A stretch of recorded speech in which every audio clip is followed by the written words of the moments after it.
Hello friends, my name is Professor Bhakti Upadhyay. I am teaching at LT College of Nursing, SNDT University, Churchgate as a visiting faculty for sociology. Dear learners, today we are going to learn about unit number 2, approaches to study Indian society. So to start with, we will start with the introduction. So sociology as a discipline came much after the contribution made by the social thinker, philosophers, administrators who worked as understanding the Indian society in general as well as studying some specific aspect of Indian society. Indian sociologists studying India are no different from the European sociologists studying India today, for the reason that both are using theories, methodology to reflect on the Indian society. It is a contribution made by the Indologists such as Henry Maine, Alfred Late, etc., which helped the development of sociology in India. They emphasized the need to preserve the indigenous social institutions found in Indian society.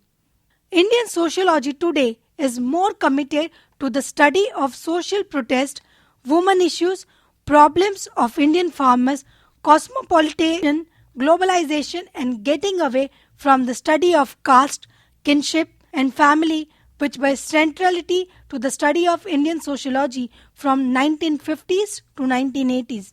Indian sociology from 1940s to 1960s was extremely committed to the British idea of empiricism. Village studies, caste studies were conducted by and large a number of European and Indian sociologists to examine the dynamic nature of social change in India.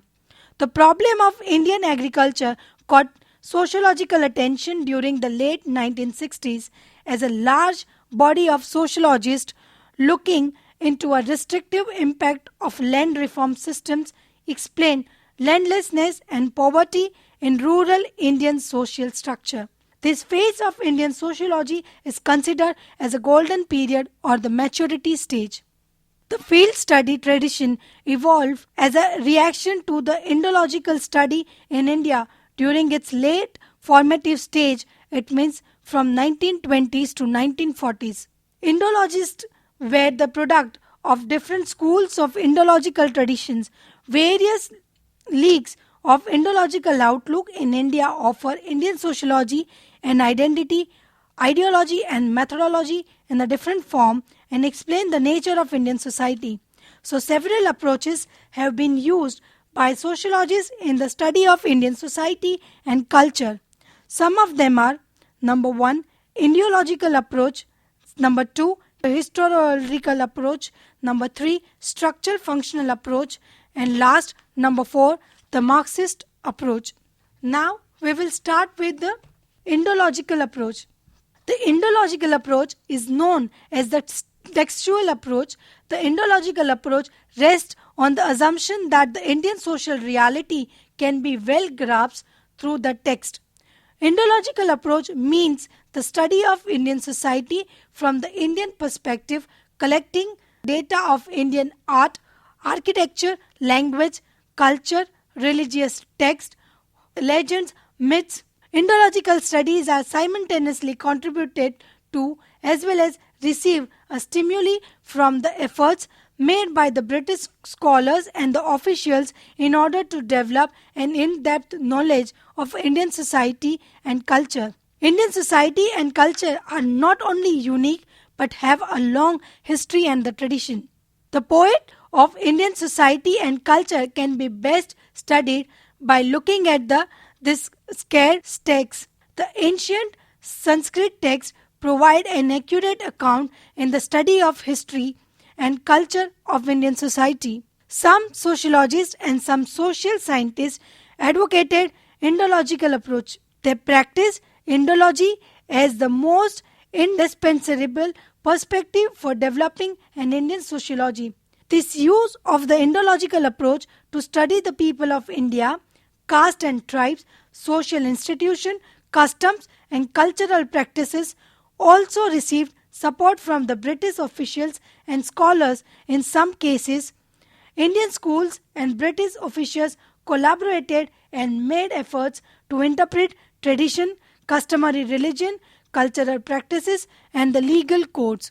The use of Indological approach during the early years of Indian sociology and the social anthropology is seen in the work of pioneer sociology and social anthropologists like B. N. Seal, B. K. Sarkar, G. S. Ghure, Louis Dumont, Iravati Karve, and others.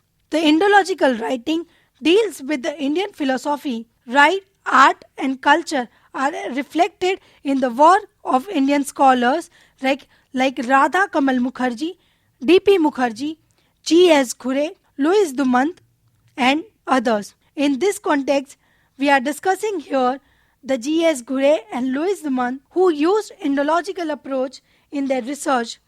They have tremendously enriched the field of Indian sociology. So, dear learners, we will start with G. S. Ghure. The Gobind Sadashiv Ghure is a towering figure in an intellectual and academic circles for his unique contribution in the field of Indian sociology.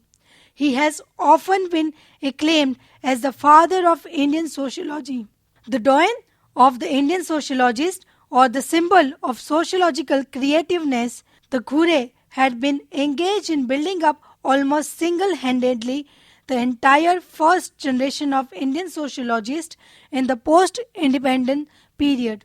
Ghure's rigor and the discipline is legendary in Indian sociological circle. In the application of the theory to empirical exercises or in the use of methodologies for the data collection, he was not dogmatic. He seems to have believed in practicing and encouraging the discipline in the theory and methodology. It would be appropriate to characterize Ghure as a practitioner of the theoretical pluralism. Ghure was initially influenced by the reality of diffusionist approach of British social anthropology, but subsequently he switched on to the study of the Indian society from Indological and the anthropological perspective. He emphasized on the Indological approaches in the study of social and the cultural life in India and the elsewhere. Ghure utilized the literature in sociological study with the profound knowledge of the Sanskrit literature, extensively quoted from the Vedas, Shastra, epics, poetry of Kalidas, or to shed light on the social and the cultural life in India. He made use of literature of modern writers like Bankim Chandra Chatterjee as well. Now we will see the background of Ghure. Govind Sadashiv Ghure is a major figure in an intellectual and the academic area in India. Due to his unique contribution in the field of Indian sociology, he is called as the father of Indian sociology. He was born on 12th December 1893 in a Saraswat Brahmin family in Malvan, Maharashtra, the west coast of India. He died on 20th December 1983 at the age of 91 in Mumbai. However, he never studied sociology as a subject, either in his school or college.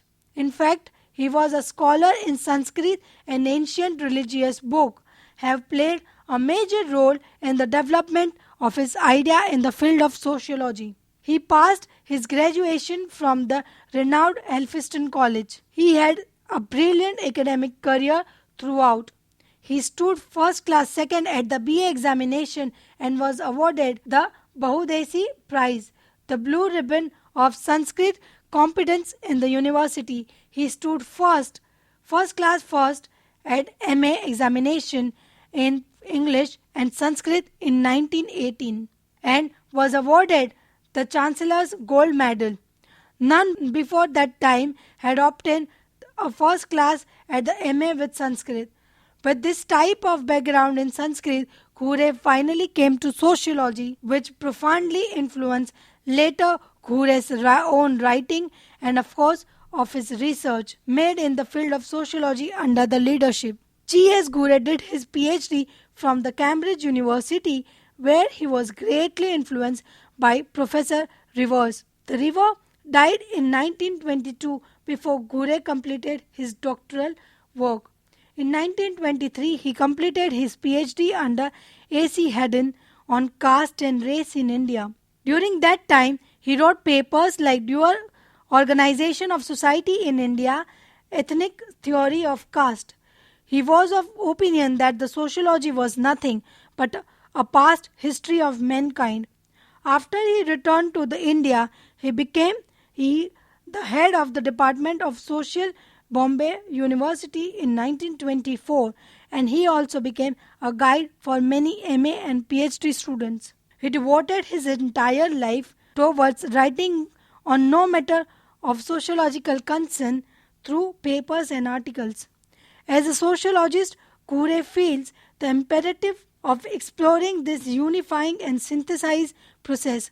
In spite of many diversion, exploration and analysis of the processes of cultural unity in India through ages constitute the major thrust of Ghure's writing. He moved to establish his thesis with perfect case back and forth from the Vedic to the present day India. Now we will see the theoretical approaches and the methodological application of the Ghure. Ghure was not dogmatic in the use of theory and the methodology. He seems to have believed in practicing and encouraging disciplined eclecticism in theory and methodology. He was an empirical field worker also. Ghure also used in historical and comparative methods in the studies which have also been followed by his students. He emphasized on Indological approach in the study of social and the cultural life in India and the elsewhere. This helped in understanding of society through the literature. Ghure utilized the literature in sociological study with the profound knowledge of Sanskrit literature extensively quoted from the Vedas, Shastra, epics, poetries of Kalidas and Bhavabhuti to shed the light on the social and cultural life of India. He made use of literature in vernacular, for example Marathi, and cited from the literature of modern writers like Bankim Chandra Chatterjee as well. Works of Ghure. Ghure's writing have enormous diversity of themes and perspective. His writing has been gathered from all sources: literary, historical, sculpture, painting and iconography. This gives an extra dimension to his research. The whole range of Ghure's work can be classified into a number of broad themes. Ghure's writing into 6 broad areas. These are: number 1, caste; number 2, tribes; number 3, kinship, family and marriage; number 4, culture, civilization and historical roles of cities; number 5, religion; number 6, sociology of conflict and integration. Besides this, there are a number of important writings of Ghure which could not be fitted into the above scheme. We would briefly discuss here the important works of Ghure. Caste and kinship. The Ghure's understanding of caste is comparative, historical and Indological as well. Unlike his contemporaries, he does not glorify or condemn caste, rather he considers caste as a product of Indian culture, changing with the passage of time. Hence, it is a subject of sociological interest. Ghure studied caste mostly as a diffusionist and a historian than as an Indologist. In his book Caste and Race in India, he agrees with Sir Herbert Raceley that the caste is a product of race that comes to India along with the Aryans. Caste has gone through process of diffusion and in different ways in Indian history. During the Vedic period, caste was a product of race. He tried to analyze the caste system through textual evidence using the ancient text on the one hand and also from both structural and cultural perspective on the other. The Ghure points out that the caste was considered as centrality to organize form of division labor in the Aryan society. When Aryan and indigenous communities developed interpersonal relationship through the communication and warfare, the disciplined nature of Aryan society was appreciated by indigenous rulers who injected the element of caste into their social life. In addition to that, priests and the monasteries, travelers glorify the virtue of Aryan caste system. Hence, the element of caste radiated from the northern India to the other parts of country. Kure studied the caste system from a historical, comparative and integrative perspective. Later on, he did comparative study on kinship in Indo-European culture. In his study of caste and kinship, Kure emphasized two important points. Number one, the kin and the caste network in India had parallel in some or the other societies also. And number two, the kinship and the caste in India serve in the past as integrative frameworks. The evolution of society was based on the integration of diverse racial and ethnic groups. Through these networks, Gure highlight six structural features of caste system as follows. Number one, segmental division. Number two, hierarchy. Number three, pollution and purity. Number four, civil and the religious disabilities and privileges of different sections. Number five, lack of choices of occupation. And number six, restriction on marriage. The relation between the caste and kinship is very close because exogamy in our society is largely based on kinship, either real or imaginary. And number two, the effective unit of caste, subcaste, is largely constituted of kinsmen. To Gure, there are three types of marriage restriction in our society which shape the relationship between the caste and the kinship. These are endogamy, exogamy, and hypergamy. Exogamy can be divided into two parts further: spinda or prohibited degree of kin, and number two, the sept or the gotra exogamy. Now, dear learner, we are going to learn about the tribes according to G.S. Kure. Kure's work on tribes were general as well as specific. He wrote a general book on scheduled tribes in which he dealt with the historical, administrative and the social dimension of Indian tribes. He also wrote on a specific tribe such as Kolis in Maharashtra. Kure considered that multiple ethnic groups were present in India prior to the entry of Aryans. Hindu culture was not imposed on the tribal community, rather synthesis between the Aryan culture that was mystical, magical, spiritual, got entangled with the tantric culture, magical culture and materialistic culture of different ethnic groups, giving way to evolution of Hinduism. Therefore, considering Hindu culture as Aryan culture is nonsensical. Many tribal readers like Tana Bhagat, Vishnu Bhagwat, Kabir Panthi and other successful carried Hindu cultural attribution to tribal life. As a result, the tribal of the heartland of the country sharing Hindu values have Hinduized themselves. Hence, their assimilation with the Indian society is almost complete. The incorporation of Hindu values and norms into the tribal life was a positive step into the process of development. Kure writes, the tribalism always contributed towards the construction of the Hindu temple that is yet to be completed, meaning Hindu culture is evolving through a series of dialects addressing to the demand of the people in time and space.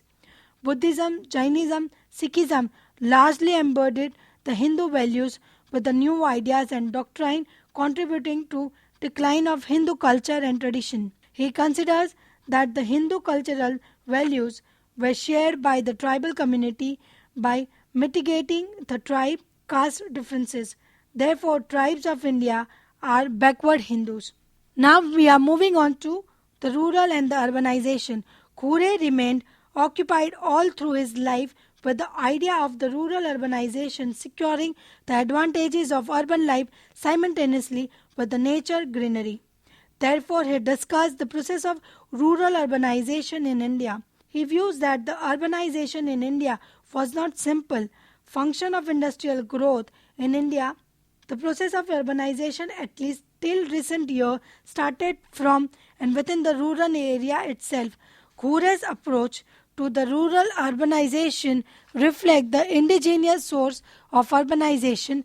According to Ghure, an urban planner must tackle the problem of number 1, sufficient supply of drinking water, number 2, human congestion, number 3, traffic congestion, number 4, regulation of public vehicle, number 5, insufficient railway transport in the cities like Mumbai, number 6, erosion of trees, number 7, sound pollution, number 8, indiscriminate tree felling, and last, number 9, plight of the pedestrians. Now we are going to learn about the culture and the civilization according to Ghure. His focus was on ancient civilization and the process of centralization and the process of acculturation and also civilization of the different society other than India. According to Ghure, culture constitutes the central or the core element for understanding society and its evolution. In fact, culture is the totality involving the entire heritage of mankind. Ghure's abiding interest was to analyze the course of cultural evolution and the nature of heritage which mankind has denied from the past. He was more concerned with the process of evolution of Hindu civilization, which has been termed as a complex civilization.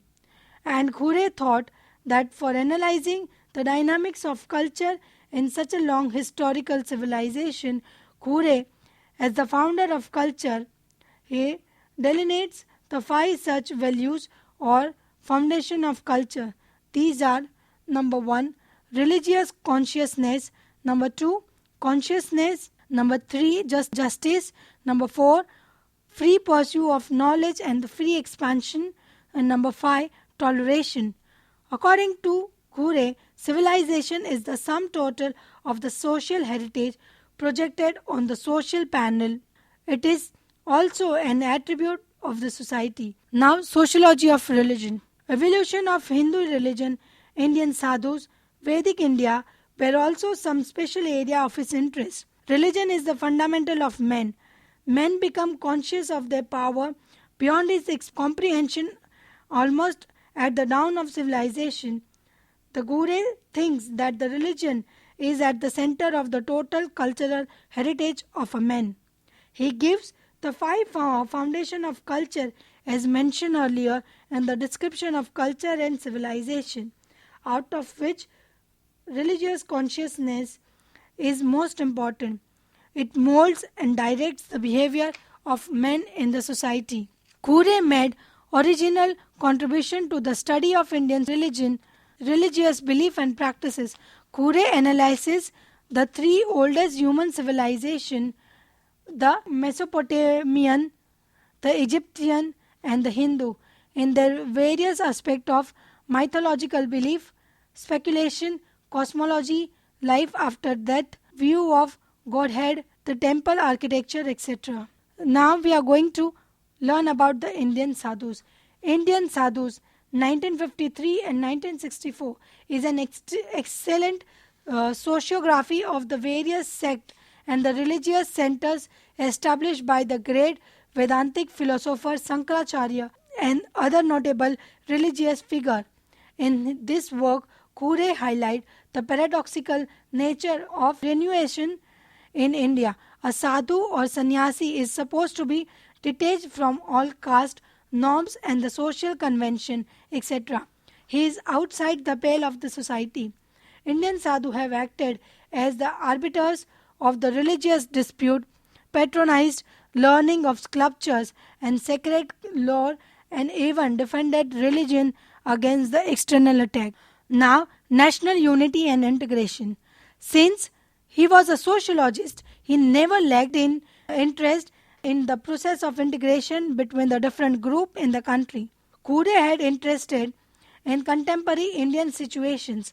As a sociologist, he had been extremely concerned with the concept of integration, the process of national unity in India, and the contemporary challenges to the situation. Ghure holds that through the groups play in the integral role in the society, there are 5 sources of danger for the national unity coming as they do form a sense of excessive attachment with the group. Number 1, scheduled caste. Number 2, scheduled tribe. Number 3, backward class. Number 4, the Muslim as a religious minority group. Number 5, linguistic minorities. Kure holds the view that the regional language has a symbolic integrational value of the region. The regional language ensures the unity of territory at the local level, and all the effort should be made to improve. Now, major limitation of the Ghure's work. He fails to recognize the rise of the modern India and the contribution of Islamic and the British rulers. Town planning, architecture, new administration and technology by both made India altogether different than what it was during Vedic and the non-Vedic period. If sociology is science, then the sociologists must have to honor the fact rather than ideology. In Ghure's sociology, ideology predominates over the fact, and that's the tragedy for the Indian sociology.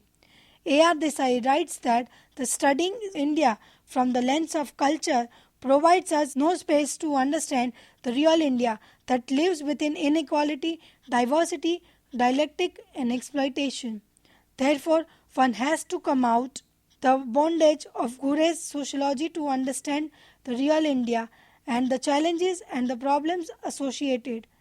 In a nutshell, one can advocate that Ghure's sociology is romanticizing India what it is not. Therefore, there is a need for Indian sociology to change its goalpost from book view to the field approach. So to conclude, we can say that the range of Ghure's scholarly interest and research is turning. His diversified interests are also reflecting in the great variety of work of his richer research themes ranging from family, kinship, structure, marriage, religious sects, ethnic group, caste, aboriginal, their customs and institutions to the social differentiation and the stratification, caste and class, education and society, the Indian nationalist movement, the social structure and the social change in the specific villages or the religion of India, and also urbanization, industrialization and related to the social problems in India.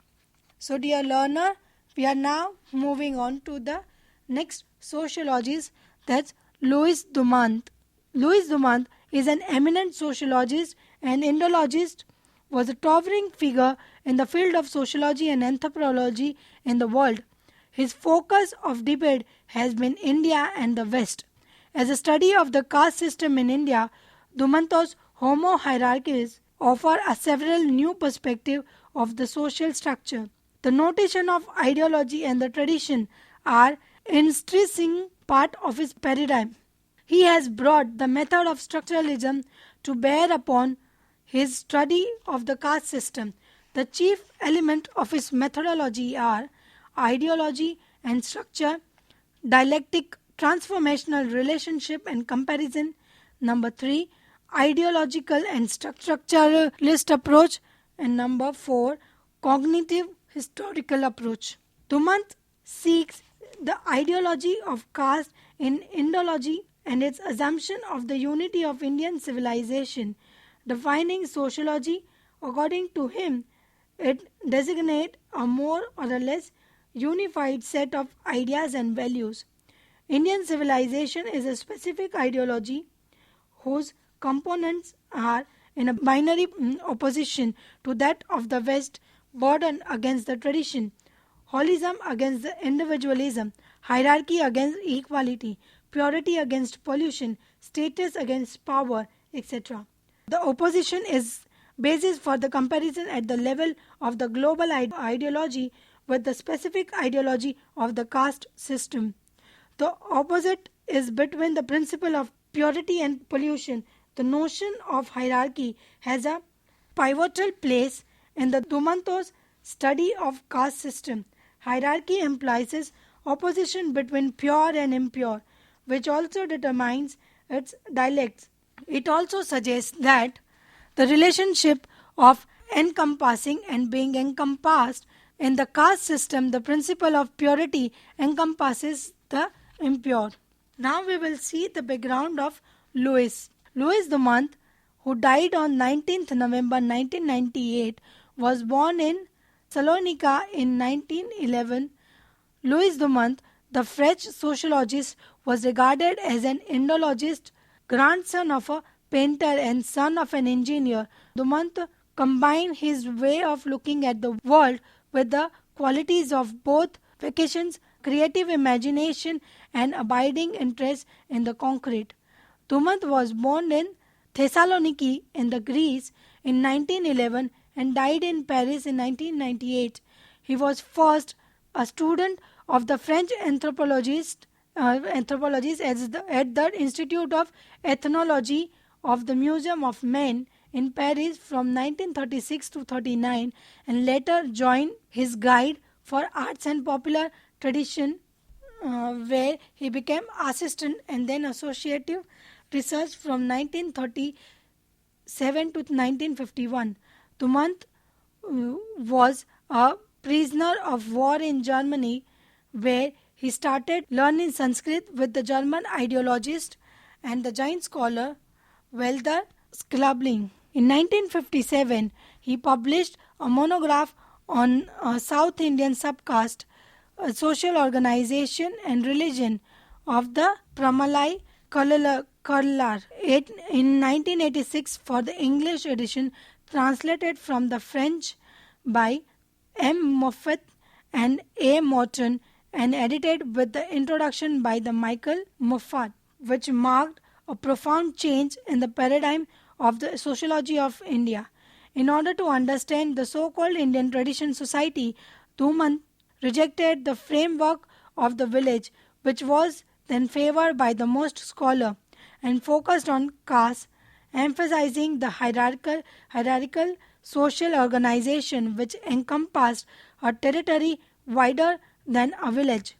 Nevertheless, Louis Dumonto magnus opus remained his Homo Hierarchicus, published in the French in 1967. It is impressive synthetic work with a strong theoretical background, in which the author presented his understanding of Indian caste society as a whole. According to Dumont, the people were ascribed an unequal status from the birth and rank from the untouchable at the bottom to the top, the Brahmins at the top, according to the degree of purity attached to each caste collectively as well as to the each individual. After this publication, Dumonto distanced himself from the sociology of India, feeling that he has achieved what he wanted to say on the caste system. Furthermore, the comparative sociology that Dumont developed was quite often reduced to the binary opposition between the individualism and holism, and to a radical confrontation between the equalitarian West and the hierarchical traditional pre-modern societies like India, towards which the anthropologist publicly confessed to having a nostalgic inclination. Now, dear learners, we are going to see the main writings of Louis Dumonto. Dumonto's main area of interest are social anthropology and Indology. He has written on world range of subjects such as Hinduism, caste, kinship, and social and political movements in India. The major works are La Tarassu, 1955 in French, Hierarchy and Marriage, Alliances in South India, Homo Hierarchicus, the caste system and its implication, Religion, Politics and History in India, Collected Papers in Indian Sociology, and Homo Equivocis. Louis Dumonto, the centrality to the understanding of the caste. Louis Dumonto came to India in 1968 with the objective of studying caste. Dumonto described those who write for the stratification in the Indian caste system as ethno or socio-centric. He was influenced by the structural theory of Lévi-Strauss, wherein he said that the Western theoretical model was not applicable to India. He said that Indology studies caste from the textual orientation, where A structural functionalist studies it from the contextual perspective. But as a matter of fact, a text and context cannot be separated. Text, what a people must do. The context says that the people are doing. He claims to derive his own view of caste from purely Indian sources, thereby discovering the truth which has escaped those less capable than he of transcending their modern Western biases. The result of his insights, however, is an explanation of caste and culture in India based on a series of opposition or dualities: modern tradition, hierarchy, equality, purity, pollution, and status and power, etc., which is marked consistent with the dialectical and the structural viewpoint of his European and especially French intellectual forebears, and this analysis at least is suspect of ethnocentrism as those of the stratification sociologist he criticized for it as much as he reflect alien Western perspective. His perspective on caste system was primarily concerned with the ideology of the caste system. His understanding of caste lays emphasis on the attribute of caste. That is why he approaches is called as the attributional approaches to the caste system.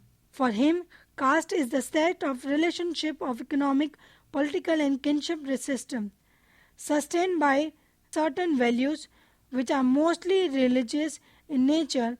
He says that the caste is not a form of stratification but a special form of inequality whose essence has to be deciphered by the sociologist. He identifies the hierarchy as the essential value underlying the caste system supported by Hinduism. According to him, the caste divides the whole Indian system into the larger number of hereditary groups distinguished from one another and connected together by the three characteristics. Number 1, separation on the basis of rulers of the caste in matters of marriage and contract, whether direct or indirect. Number 2, interdependent of work or the division of labor each group is having in theory or by tradition, a profession from which their members can depart only within certain limit.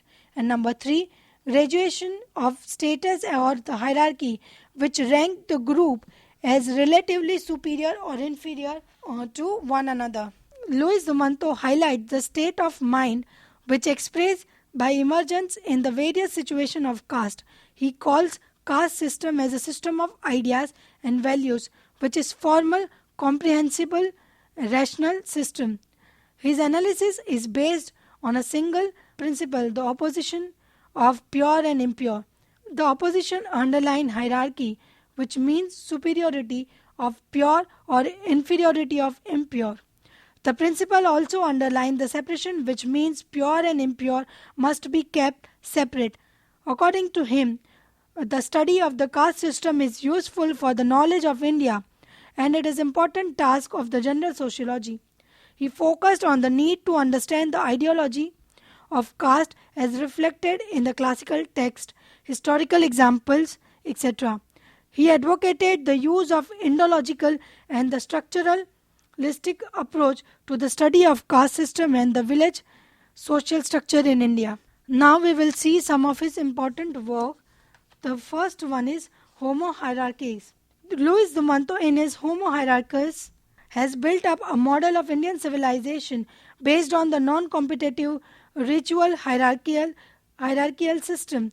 Dumanto's Homo Hierarchies offer a several new perspective of the social structure when it was published in the year 1966. He has brought the method of structuralism in the study of caste system. The chief element of his methodology are Indology, ideology and structure, dialectical, transformational, relationship and comparison, Indological and structuralist approach, cognitive historical approach. Defining ideology, he writes, designate more or less unified set of ideas and values. The opposite is between the principle of purity and pollution. Apart from ideology and structure, the notion of hierarchy has a pivotal place in the Dumanto's study of caste system. Hierarchy implies opposition between pure and impure, which also determine dialects. Hierarchy also suggests the relationship of encompassing and being compassed. In caste system, the principle of purity encompasses the pure impure. Now we will see the criticism of Louis Dumont.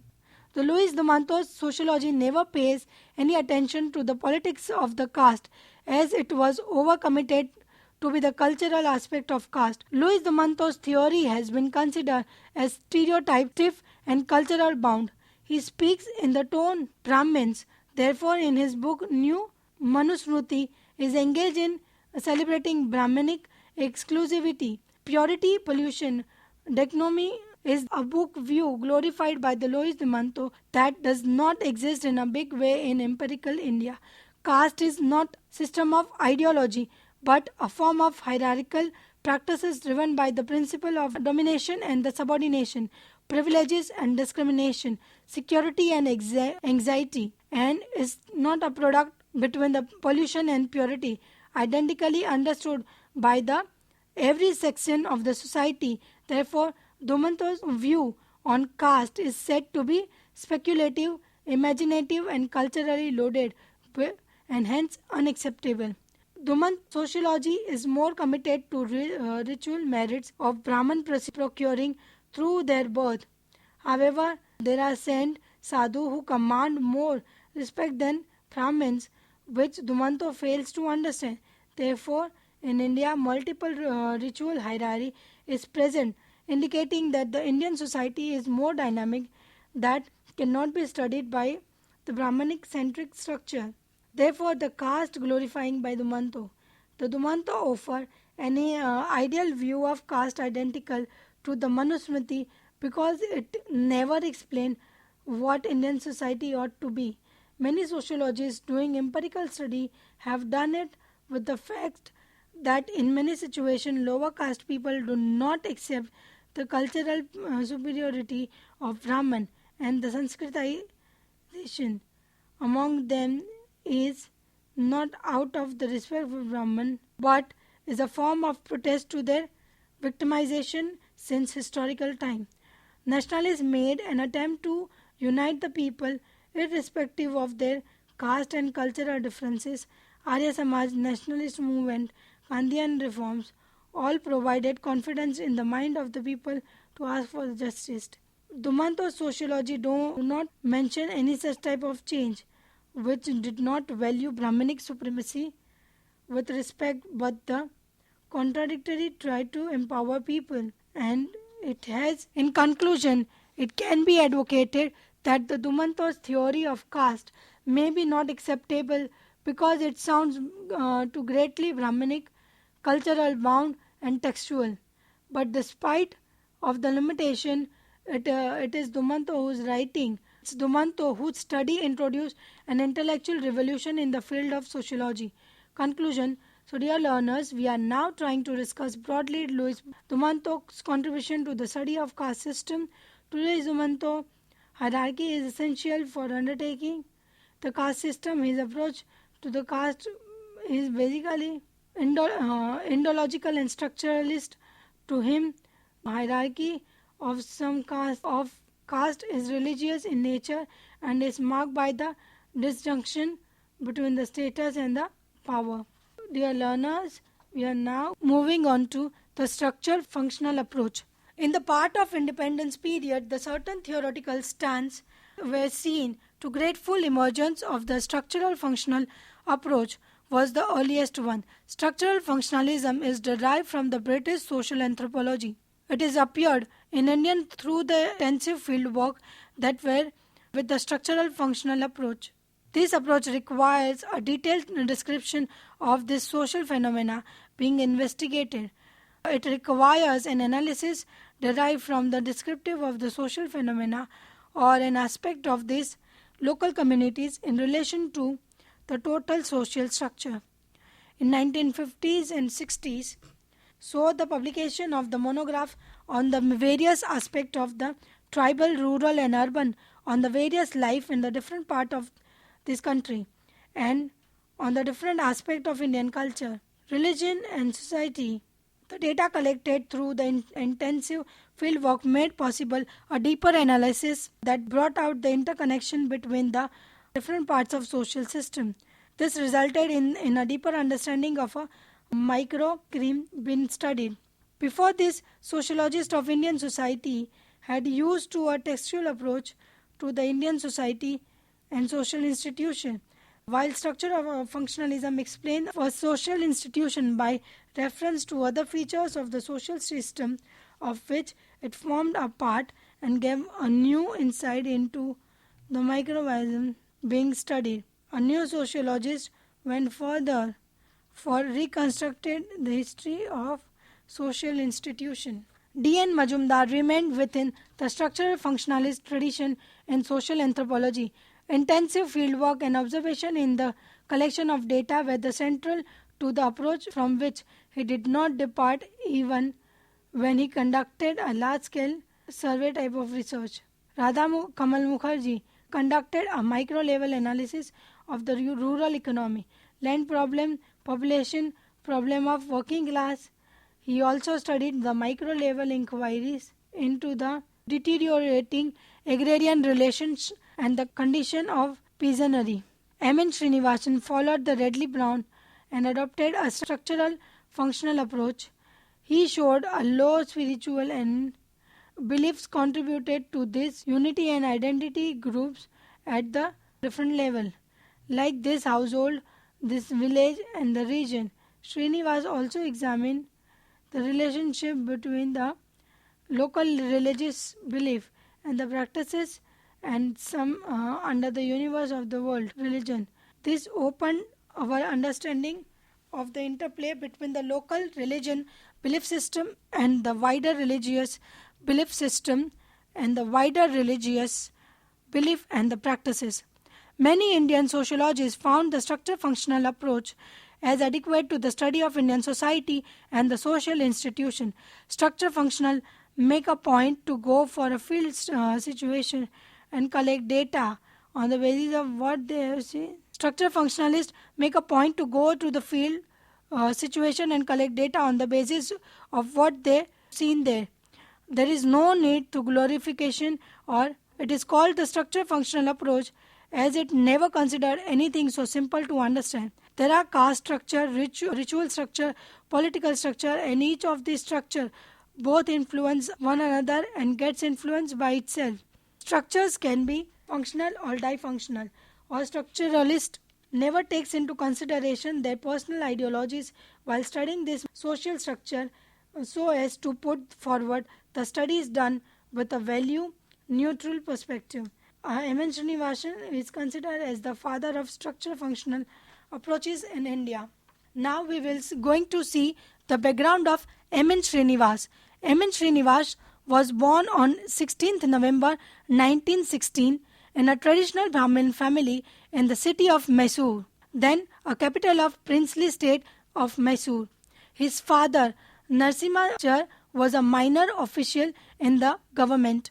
The initials M and N in Srinivas' name stands for Mysore and the Narasimhachar, respectively. His family environment was conducive to education. Professor M.N. Srinivasan was a pioneer sociologist or the social anthropologist who received his higher education at the University of Bombay and Oxford. Returning to India in 1951, he establishes the Department of Sociology at Amherst University, Baroda, and later, in 1959, the Department of Sociology at the Delhi School of Economics, Delhi University. He was also a co-founder of the Institute for the Social and Economic Change, Bangalore. He joined NIAS in 1952 and held J.R.D. Tata Chair until his death in 1999. Now we will see what are the scholarly work of the Srinivas. Though Srinivas has written on many aspects of Indian society and culture, he is best known for his work on religion, village, community, caste, social change and methodology. While most of his writings are based on the intensive field work in South India in general and in Rampura in particular, his concept of Sanskritization and dominant caste have been used by a wide range of scholars to understand Indian society and culture, past and present. Srinivas does not describe himself as belonging to any school or ism except empiricism. His empiricism related to his belief that many years to come field studies, particularly intensive studies, that will provide deeper insight to the Indian society and culture, although he is not aware of using data from macro surveys and developing overall perspective of Indian perspectives of social processes. Srinivas has remained active even after his formal retirement from the ISCE. He had taught at several universities, colleges and institutions, both in India and abroad, as a visiting professor.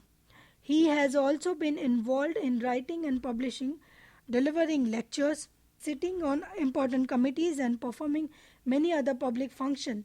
Srinivas was elected chairman at Board of Governors of ISCE in the 1990s. M.N. Srinivasan was on caste. Srinivas sociology emphasis on the caste.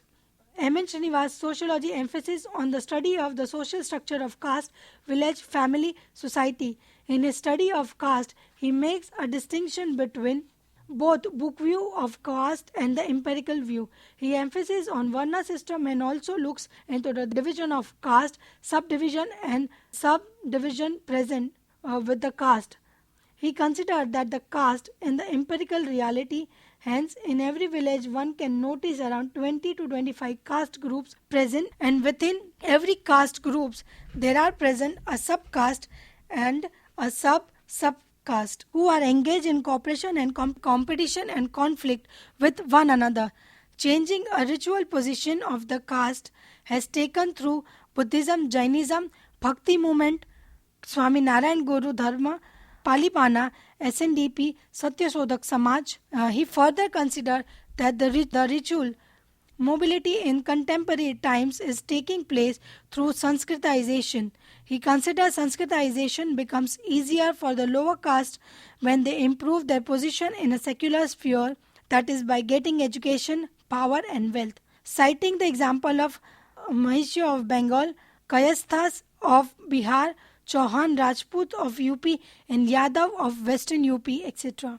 Citing the case of Nair of Kerala, he indicates that how this caste group receiving patronage from rulers, joining army, participating in trade, formulating caste association and campaigning could successfully improve their position and secular sphere and use a domination as a foundation for ritual mobility. Through this empirical data, he rejected the idea that the caste is a hierarchical system where the mobility is not possible, produce closed society. Srinivas considered that the caste is a dynamic throughout Indian history. Different caste groups experience both upward and downward mobility that needs to be asserted by the empirical observation. Reflecting on the rise of the dominant caste during the 1960s and 70s, Srinivas indicated that the land reform, that PRIs, offered the foundation to non-Brahmins, non-Dalit, middle class in India to get unified. Democratic politics being a game of numbers gave them a chance for the caste consolidation as a result in different pockets of the country, like Reddys in AP, Yadavs and Bhumiyas in Bihar and UP, and Gujjars in Rajasthan. Non-Brahminic caste in Tamil Nadu, Jats in Haryana, and many more got unified together. Either they got formulated their own political party or evolved into the provincial leaders or the regional and the national political parties, seized power and formulated public policies to benefit their own caste group, thereby giving a wider coverage to the policy of the reservation. His understanding of India covers the following issue: structure of caste, number 2, structure of social change, number 3, structure of Indian villages, number 4, structure of Indian joint family, Number 5, dynamics of nature, and last, status of woman and dowry.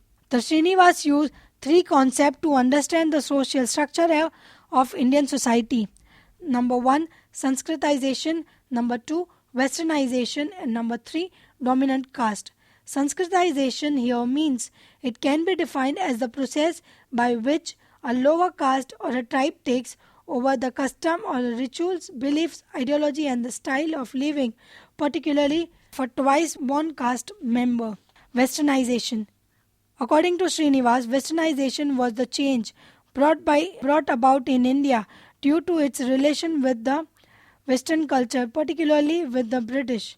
The upper caste in particular adopted the cultural lifestyle of the British, including their. Next and last is the dominant caste. For Srinivas, the term dominant caste refers to a numerical strong caste in the village which exercised the economic and the political influence. Now we will see the Srinivas on mobility in caste. He considered that caste mobility is not just contemporary. Since historic time, different groups of people have made attempts for the caste mobility. However, this caste mobility has passed through 3 different stages. Search for rituals mobility, secular mobility is used as a medium for ritual mobility, and the last is secular mobility is considered as an end in itself. These 3 phases of mobility is speaking about dynamicism of caste system throughout Indian history. Speaking about the first phase of mobility, he indicated some non-Brahmins of South India migrated to Tirumala hills, started operating as priests there and subsequently become Brahmins.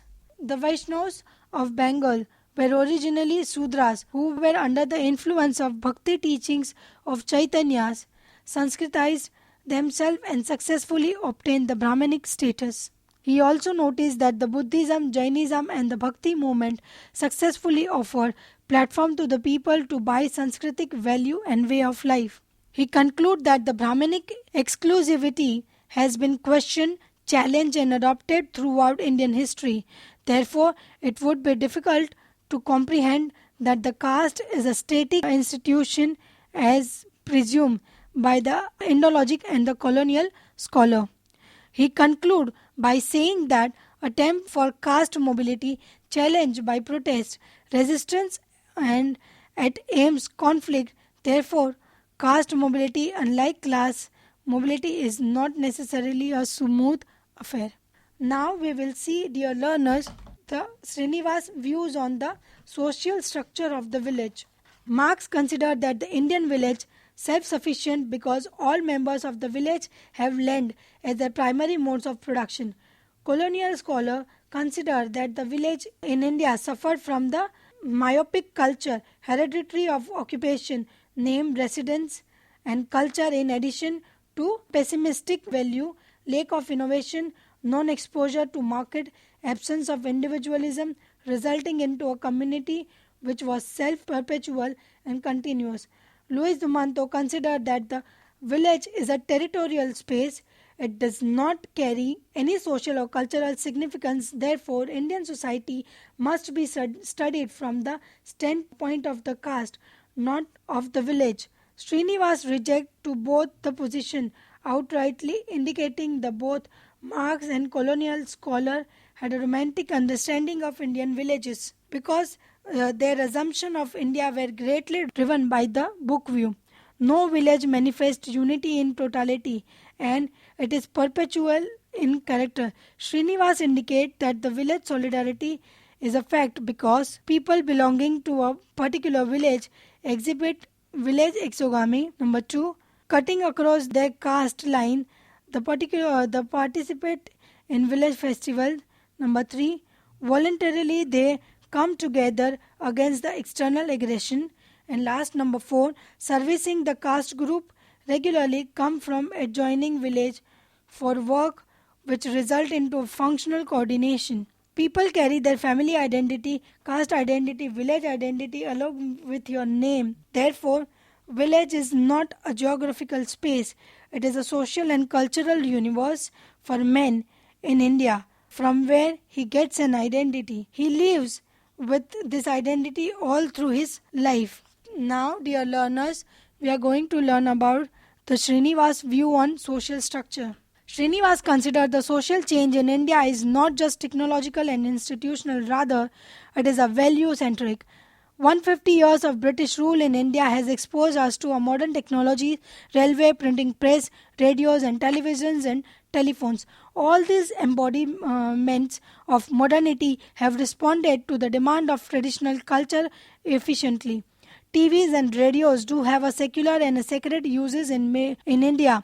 Newspaper is glorifying the caste-based marriages caste association in India, or in addition to that, temples are becoming a place for collective gathering where politics and economics are discussed. Hence, social change in India established a balance between ritualistic orientation and the secular success.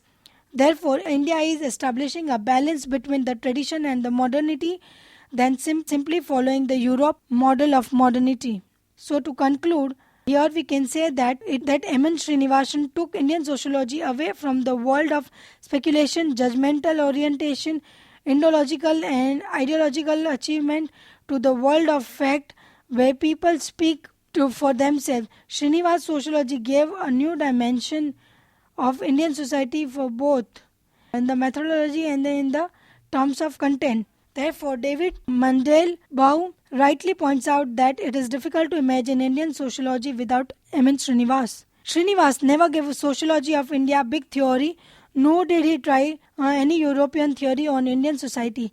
Rather, he developed a race theories like Sanskritization, Westernization, dominant caste, AGJR, that means Ahir, Gajjar, Jat and Rajput, Bimaru, to understand the social, cultural and economic dynamics of Indian society. So here now we have end of the M.N. Srinivas writing. We will now moving on to the S.C. Dubey. The full name is Shyam Charan Dubey. We will see the background of S.C. Dubey. S.C. Dubey is a well-known anthropologist and sociologist in India. His application of the structure a functional approach for the studying the Indian village community brought him into repute. S.C. Dubey, born on 25th July 1922 in Narsinghpur in Madhya Pradesh and passed away on the 4th February 1996 at the age of 73 years. Shyam Charan Dubey belongs to the category of the social anthropologists who did not do their masters or the PhD specifically in anthropology, and yet, like M.N. Srinivasan, was considered top-ranking sociologist. S.C. Dubey obtained his master's degree in political science with a special paper on political anthropology. He wrote doctoral dissertation in sociology on the Kamar, a tribe of Madhya Pradesh. S.C. Dubey, a social scientist wide repute, was a director of research and principal of the National Institute of Community and Development, director of Indian Institute of Advanced Study, and the Vice Chancellor of the University of Jammu. He also taught at Nagpur, Lucknow, Osmania, London, Cornell and Saugar University. He wrote on several themes on Indian villages. He opened up an entire field of village studies. Among his numerous publications are India's Changing World, Modernization and Development, India and the others. Now, dear learners, we are going to see the scholarly work of S.C. Dubey. S.C. Dubey has always advocated for a dynamic social science responsive to the contemporary challenges. His social science in changing society is an important contribution in the world. S.C. Dubey is renowned for his work on Indian villages and for his documentation and analysis process of social change. A pioneer in several disciplines, he encouraged his students in interdisciplinary collaboration and independent thinking. In his village studies, Dubey understands village community to be organized around caste, kin and territorial affinities with links to wider community. He divides Indian villages into two segments. Number 1, single settlement village, and number 2, nuclear settlement villages, and number 3, dispersed villages, and number 4, he is theorizing on the dynamics of change and development is the best illustrated in his book India's Changing Villages, 1958. Social change and economic development has been the major theme of his several work. Like India's Changing Villages, Human Factors in Community Development, Power and Conflict Village India, and the several research paper, Indian Village is considered a major work in the village studies. The theme of development and modernization has been uppermost in the work of Dubey for the last 2 decades. It began prominently with the publication of his collection of articles titled Contemporary India and its Modernization and Explanation and the Management of Change in 1993 and 91 respectively, and the Cumulated in Modernization and Development, The Search for Alternative Paradigm in 1998. He was born in 1922 and continuously to be highly productive in the economic world like M.N. Srinivas, Andre Bertillai and few others. Dubey contributed to both sociology as well as social anthropology. Now, dear learners, we are going to see about the S.C. Dubey's views on the village study. S.C. Dubey identifies 6 factors to contribute towards the status differentiation in the village community of the Shamirpet: religion and caste, land ownership, wealth, position in the government services and village organization, age and distinctive personality traits. Attempts to claim a higher ritual status was not simple process. The group had to negotiate at its local power structure. Dubey pointed out that the manner in which the caste panchayat of the lower caste and the menial castes work as a unions to secure the employment and strengthen their bargaining power with the land-owning dominant caste. Next is tribal society. The picture of Dubey painted here was the Kamar of 1945 to 46 and the direction in which they were changing. With each year, their awareness of the exterior society were increasing. The new of Mahatma Gandhi, whom they regarded as the king of the kings, a man endowed with the supreme magical powers, and he used to struggle against the operating power. They knew that the judicial and the administrative institution imposed on them with the advent of the colonial rule. Although they had their own beliefs and practices, the local level Hinduism was initiating the noticeable modification in their life. Furthermore, their interaction with each other, tribes and castes that had settled in the neighborhood was fast intensifying, accumulating and several irrecoverable changes. The strength of the Dubey's work lay in the approaches he proposed for the tribal welfare. He did not lend support to the policy of isolating tribes from the wider world so that they could preserve their pristine culture and determine their own affairs. He was equally opposed to the theory of assimilating tribesmen with the Hindu civilization. These two approaches held the fort in the late 1940s. Dubey favored an approach where the tribes could maintain their identity and to be proud builder of their culture. Alongside, they should be integrated with the mainstream of the Indian society. In fact, this idea of integrating tribes with the wider mass of India garnered the maximum support from the anthropologists and the state and is still followed. The Dubey was one of the architects of this approach and will always be remained for this. So dear learners, we are moving on to see the Marxist approach. As modern capitalists developed in Western Europe from the 19th century onwards, sociology began formulating concepts and theories to understand complex social reality and the system of social relations as a result of the development of capitalist mode of production. One of the interpretations of capitalist society was by Karl Marx. Approach to this capitalist society in the West was a system of exploitation. Its inherent contradiction reflected caste antagonism, which was resolved by the class struggle and the emergence of classless society. The Marxist approach highlights the conflicting force and the contradiction inherent in the society. The Marxist approach in sociology in India gained prominence as Marxist sociology became critical to structural functionalism and the kind of research if emanated. They left there was an overemphasis on the role of traditional factors like caste, kinship, religion, which underplayed this role of class and focus of change and contradictions in the society. D.P. Mukherjee was professed Marxist. He attempted dialectical interpretation of the encounter between Indian tradition of cultural contradiction during the colonial era. With the broad framework of this dialectical Marxist approach, Mukherjee focused more on the historical specificity of India's cultural and the social transformation. Sociological studies on contemporary India, on village, caste, religion, industry, record changes taking place in it. Marxist sociologists express this inadequacy of social functional framework for understand change. The change occurred with the conflict and resistance, hence Marxist framework would be useful explaining this contradiction. Another area of research in Indian society is that of inequality. The changing relation between caste, class and power drew attention of sociologists to the external forces of change.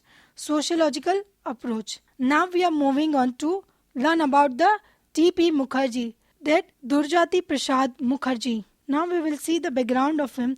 D.P. Mukherjee was born on 5th October 1894 in a middle-class Bengali Brahmin family with a long tradition of involvement in a higher education. Undergraduate degree in science and postgraduate degree in history and economics from the Calcutta University. In 1924, appointed as a lecturer in the Department of Economics and Sociology at Lucknow University, 1938. 41 served as a Director of Information under the first Congress-led government of the United Provinces of British India, present-day Uttar Pradesh, 1947. Served as a member of UP Labour Inquiry Committee, 1949. Appointed as a professor by special order of the Vice Chancellor at Lucknow University in 1953. Appointed as a professor of economics at Aligarh Muslim University in 1955. Presidential address to newly formed Indian Sociological Society in 1956. Underwent a major surgery for throat cancer in Switzerland and died on December 5th in 1961. Now we will see the scholarly work of the D.P. Mukherjee. The D.P. Mukherjee was a Marxist who viewed Indian society in the terms of dialectical processes of Indian tradition and modernity, colonialism and nationalism, individualism and collectivism. D.P. wrote many books in India in Indian first, that is, he is to share in English and Bengali.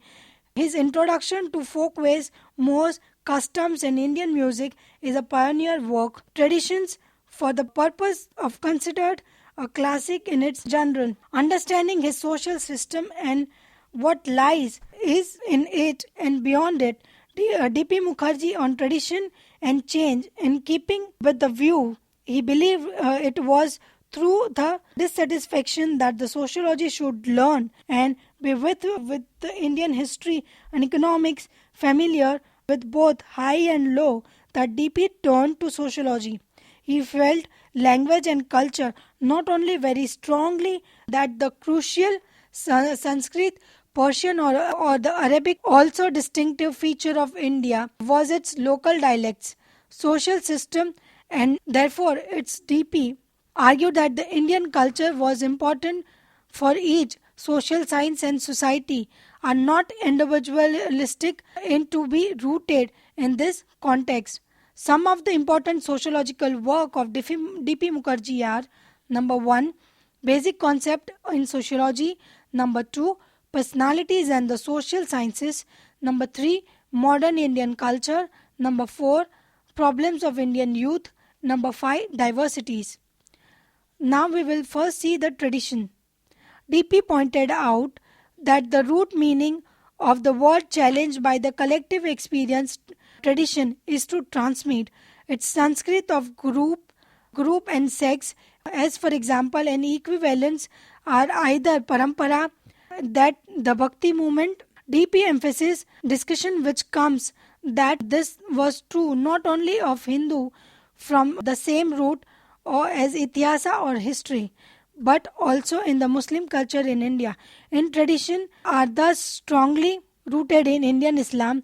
The Sufis have stressed the past that they kept alive through the love and the experience rather than the wholly repeated recalling and retelling of the text, and have been important in the stories and the myths. However, this link bringing about the change, thus for DP, with the past do not rule out change. The Indian context is not one where, but the indicates a process of adaptation. Discursive reason is to it.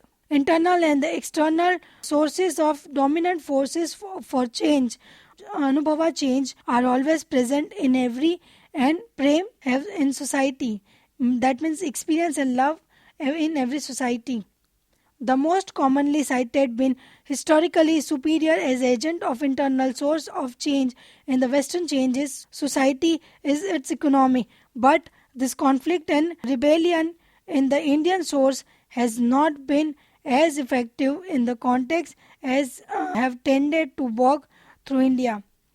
Class conflict, DP believe, had collective experience, but the scene smoothed and covered by the caste resilience of tradition ensures that the traditions in the Indian context pressure of conflict produces changes when new class relations had not yet been in tradition without breaking it emerged very sharply.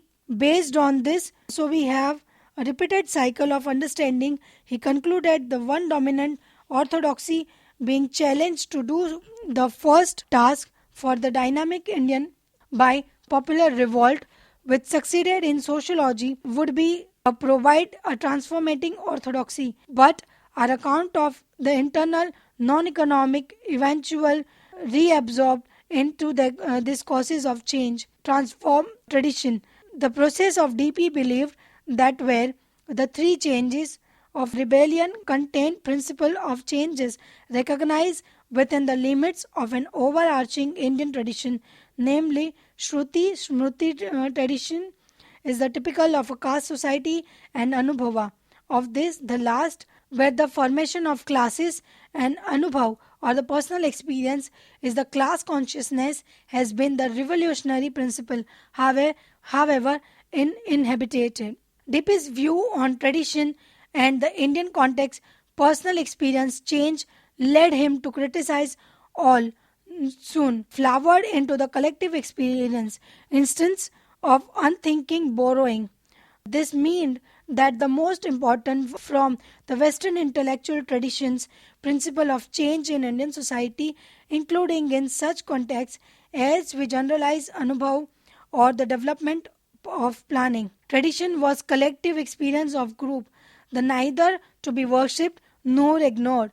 High tradition were centered in Smriti just as modernity was needed but not and Shruti, but they were periodically to be blindly adopted. Now we are moving on to learn about the A.R. Desai. First we will see the background of A.R. Desai. Akshay Ramanlal Desai. A.R. Desai was born in 1915, early education in Baroda, then in Surat and in Bombay. 1934 to 39, member of Communist Party of India, involved with Trotskyist groups. 1946, PhD submitted at Bombay under the supervision of G.S. Ghure. 1948, Desai's PhD dissertation is published as a book, Social Background of Indian Nationalism. 1951, joins as a faculty of the Department of Sociology at the Mumbai University. 1953 to 1981, member of Revolutionary Socialist Party. 1961, Rural Transmission in the India is published. 1961, appointed professor and the head of the department. 1975, State and Society in India, Essay in Dissent, published in 1976. Retired from the Department of Sociology. 1979, Peasant Struggle in India is published in 1986. Agrarian Struggle in India, after the independence is published and died on 12th November 1994. Scholarly work of A.R. Desai. The other themes that Desai worked interested A.R. Desai, as always, his on peasant movements and rural approach to this issue was from a sociology, modernization and urbanization Marxist perspective. In an essay called Issues, Political Sociology, form of the myth of the welfare state, Desai state and the states and the human rights, because provides a detailed critique of the Marxism, was not very prominent in notion and points to it many influential with Indian sociology shortcomings. After considering the A.R. Desai was perhaps better known prominent definitions available in the outside the discipline than within it. Sociological literature, Desai identifies, although he received many honors, the following unique features of and was elected as the president of the welfare state Indian Sociological Society. Desai remained a somewhat unusual figure. His views on state and society. A welfare state is a positive state in Indian society. This means that unlike the laissez-faire of classical liberal political A.R. Desai on the state theory, the welfare state does not seek to do only the minimum. The modern capitalist state was one necessary to maintain the law of the significant themes that order. The welfare state is an interventionist state and actively from rich to poor, and by the use its considerably powers to preventing the concentration of design and implement social policies wealth for the betterment of the society. Thus, the welfare state is a democratic the economy in such a way that state democracy was considered the capitalist profit motive is made an essential condition for the subservient to the real need of the emergence of the welfare state community, the formal democratic institutions. Does the fairway state ensure specially multi-party elections, stable development, free from the where thought to be defined a cycle of economic booms and features, the booms and the features of the welfare state? This depressions is why the liberal thinker excluded. Does it provide any employment for all? Socialist and communist state from all this definition using this criteria, A.R. Desai, a welfare state involve a mixed examining a performance of those economy. A mixed economy means states that are most often described as an economy, both private welfare state such as Britain, the USA capitalist enterprises and the state and the much of Europe, and the find there or publicly owned enterprises claim to be greatly exaggerated, thus coexist. A welfare state does not most modernized capitalist state even in seek to eliminate the capitalist. The most developed countries fail to market, nor does it prevent the public provide minimum level of economic investment in the industry and other and the social security to all the citizens field. By and large, the state they are unavailable to reduce the economic sector concentrated on the basic good inequality and often seems to encourage and social infrastructure while it. The so-called welfare states have also private industry dominates. They have been successfully at enabling the stable consumer goods sector. The development free from market fluctuation. The presence of excess.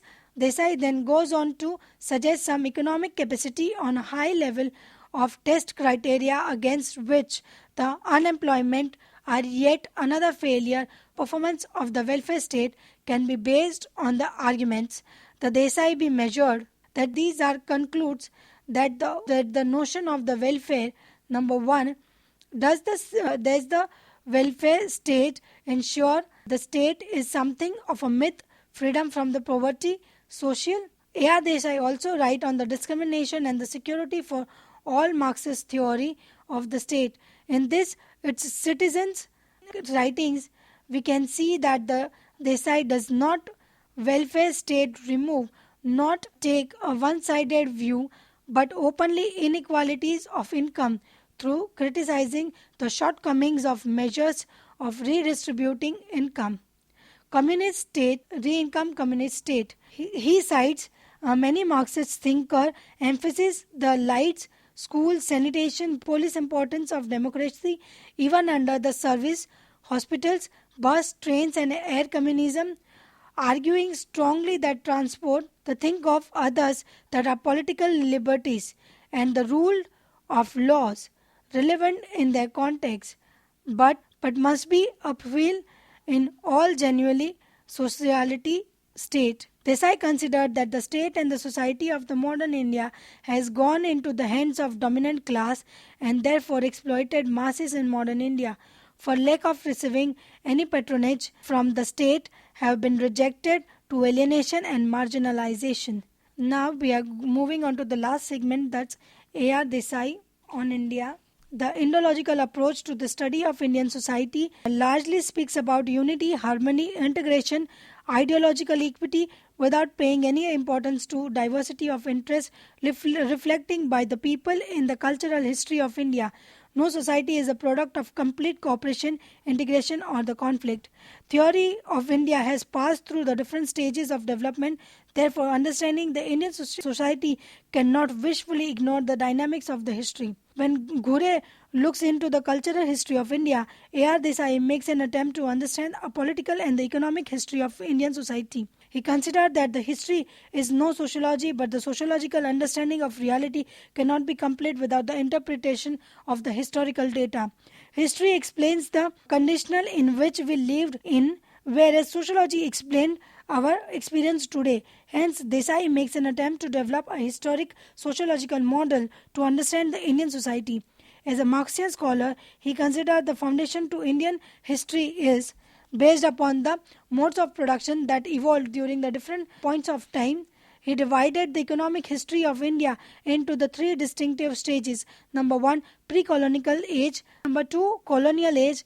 And number 3, the post-colonial age. In these three stages, how the modes of production is organized and used is the key understanding of social and the political relationship among the people. He finds out that the three distinctive mode of production radiate the hierarchical class relationship among the people, in the light of which we can understand the intensity of inequality and form of the conflict that direct the social change in India. Therefore, unlike his teacher Ghure, A.R. Desai studies the India from the historical, dialectical and the class perspective, and for this approach he is put into the category of Marxist school of thought. Now, we are moving on to see the criticism of the A.R. Desai. Desai expected that the people's movement in India can drive Indian society truly in the direction of socialism through the glorification of people's consciousness. His approach is considered as stereotypical by S.C. Dubey, who in his book Community Development indicates that how community program development has transformed from the structure of agrarian economy in the Adilabad district of Andhra Pradesh, rejecting A.R. Desai's understanding of India. M.N. Srinivas indicate that the Naxalite movement started in West Bengal when communist government was in power. He considered that there was no guarantee if socialist group came into power, they can bring an egalitarian society as suggested by A.R. Desai. Despite this limitation, one can still empathetic to Desai, who rebel against the Oriental understanding of India, nationalistic understanding of India and indigological understanding of an Indian. To advocate what looks so romantic from outside is so greatly different in reality. It is true that he studied India from the standpoint of modes of production, ignoring the other important factors like ideology, power, culture, education. But he was the first sociologist who did did not mechanically apply Marxian model to understand the economic history of Indian society. Therefore, rightly Yogendra Singh considered that the sociology of A.R. Desai is the foundation of the modern sociology of India. So here we end with our the second chapter. Thank you.